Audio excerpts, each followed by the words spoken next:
Hello class. Today we're going to divide decimals. I know earlier we learned about exponents. Take a quick look at number 1.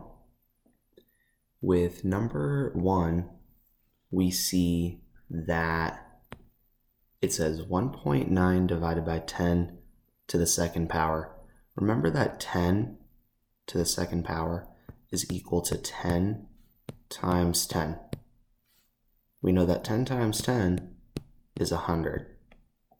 We remember that when you have an exponent, that's how many zeros you have. Now, think about 1 and 9/10 divided by 100. When you multiply by 100, you're moving the number to the left, or you move the decimal point to the right. Because our number is getting smaller, we actually move the number to the right or the decimal point to the left. I see there's 2 zeros here. I'm going to take the decimal point and go 1, 2. Now, there's no number here in this place value, so we have to add a 0. This new number now becomes 0.019 or 19 thousandths. Take a look at number 2. You have 23 and 81 hundredths divided by 10 to the first power. 10 to the first power, go ahead and circle that.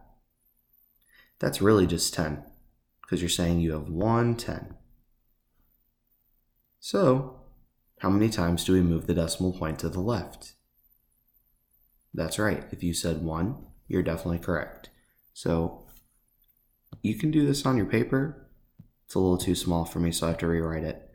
We're going to take the decimal point, move it over 1 time.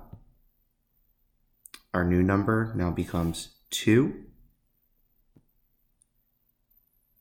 and 381 thousandths. Go ahead and draw that in the grid and bubble it in.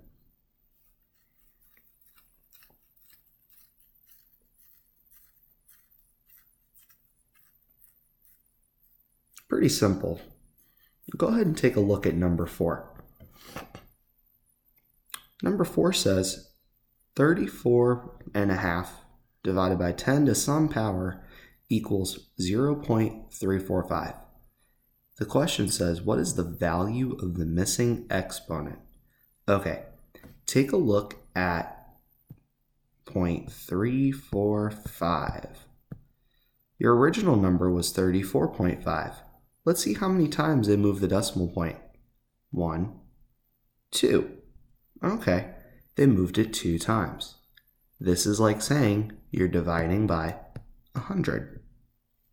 There are 2 zeros there, so this exponent here has to be 2. I would like for you to go ahead and try the rest.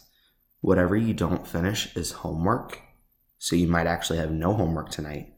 When you get done, please go on iReady. If you need help, feel free to ask each other or ask your teacher. See you tomorrow.